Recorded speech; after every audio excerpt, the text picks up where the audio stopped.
Breaking overnight, members of the National Guard now carrying weapons on patrol in Washington, D.C. The move marking a major escalation in President Trump's federal takeover of policing in the nation's capital. And now he is threatening to deploy the troops to more American cities and states run by Democrats, including Baltimore. Despite statistics from the mayor's office showing a 17% drop in violent crime from last year, the president has now fired back at Governor Wes Moore of Maryland, who invited him to Baltimore for a public safety walk. Trump responded by saying Moore needed to clean up the city's, quote, crime disaster before he would go for a walk there. The president also threatened to withhold funds to replace Baltimore's collapsed Francis Scott Key Bridge. And the president already said Chicago will be the next city he would target for a federal deployment. Two officials have told CNN the Trump administration has been making plans to send the National Guard there for weeks. Police there have reported a 23% drop in violent crime from last year. Let's get right to CNN's Elena Treen at the White House for what appears to be, we're on the cusp of an expansion here. Absolutely. And part of this, John, is the Trump administration is loving what they're seeing happening in Washington, D.C. They are the images of the National Guard troops in the city, of the federal agents from ATF, DEA, FBI, the list goes on, deployed throughout the city to help with this. Even though we're seeing, we have seen, and we should note, since August 12th, about 2 weeks ago, when the president first issued this as being a national emergency, or a citywide emergency, I should say, and ordered these troops to be mobilized in D.C., there has been a moderate drop in crime. But one of the biggest things we've actually seen as a result of some of these actions has been widespread immigration raids, and really a real significant ramp up in some of the deportations we have seen in this city. But to get to what he's ordered and what we've seen now with the National Guard troops. So now we've seen them beginning to carry weapons. Like, we should note, it's unclear how many of them are actually carrying weapons at this point and how long this is going to continue. But this is a significant escalation from when the president first ordered this emergency in the city. At first, we had heard the Defense Department say that they were not going to be armed, that they are not going to be carrying out arrests. Now we're, of course, seeing them, a lot of them starting yesterday, having their sidearms with them as part of what this administration, this White House, is saying being a peacekeeping mission, really trying to still allow some of the other federal agents to do the work. But this all comes after we also saw Pete Hegseth, the Secretary of Defense, order this last week, order that national troops could be carrying this weapons. And I would note as well, it's not just the D.C. National Guard that is currently in Washington, D.C. There's also more than 1,900 troops from the National Guards in West Virginia, South Carolina, Mississippi, Ohio, Louisiana, and Tennessee, who were called upon to help with this mission that the Trump administration has been rolling out. And what are the plans going forward, perhaps, for other cities in other states that, just happen to have Democratic governors?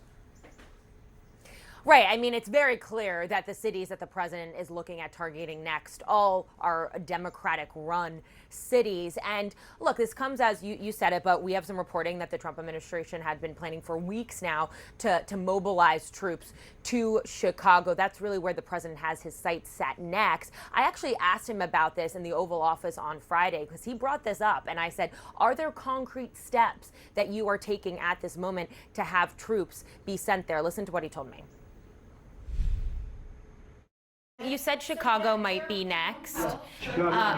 Are you making, have there been concrete steps that the administration is taking to do that? Or what are other cities as well? I haven't spoken to the mayor. He's grossly incompetent. I haven't spoken to the mayor. No. When we're ready, we'll go in and we'll straighten out Chicago, just like we did D.C.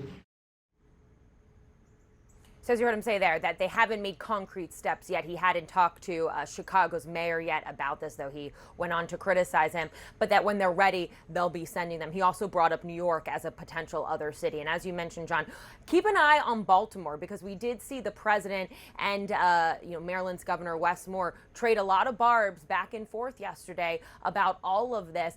It's very clear, though, I think the bottom line here, of course, is that the president likes what he is doing in Washington. He has said it could be a model for other Democratic cities, and now we are learning that that's exactly what they are planning to do. Elena Treen at the White House this morning. Elena, thank you very much. Omar? Well, John, let's talk about Chicago, because Illinois' Attorney General says the state is going to prepare a legal challenge if President Trump follows through on plans to send the National Guard to Chicago. Now, the president's push comes as Chicago city leaders say there has been a significant drop in crime in the city. Just last month, for example, Chicago police say homicides dropped 35% and shootings dropped 26% compared to the same time last year. I want to bring in CNN's Whitney Wild in Chicago. So, Whitney, how is the city and how are city leaders responding to this possibility? Omar, given the context that they believe that Chicago represents a success story in the ability to bring down crime, they are shocked but not surprised. I mean, especially because Attorney General Pam Bondi has made clear that cities and states with these so-called sanctuary policies, which limit local law enforcement from working with federal agents to enforce immigration policies, would be a target for the National Guard. Again, shocked but not surprised here in Illinois. As we know, Omar, and as we've previously reported, this plan has been, in the works for weeks to send the National Guard to Chicago. It is not clear how many troops are coming here. It is not clear when, but leaders here are firing back immediately. Governor J.B. Pritzker said plainly there is no emergency that would warrant this. The Illinois Attorney General says plainly they will fight this in court. Here's more from the city's mayor, Brandon Johnson. What he is proposing at this point would be the most flagrant violation of our Constitution in the 21st century. The city of Chicago does not need a military occupation. That's not what we need. In fact, we've been very clear about what we need.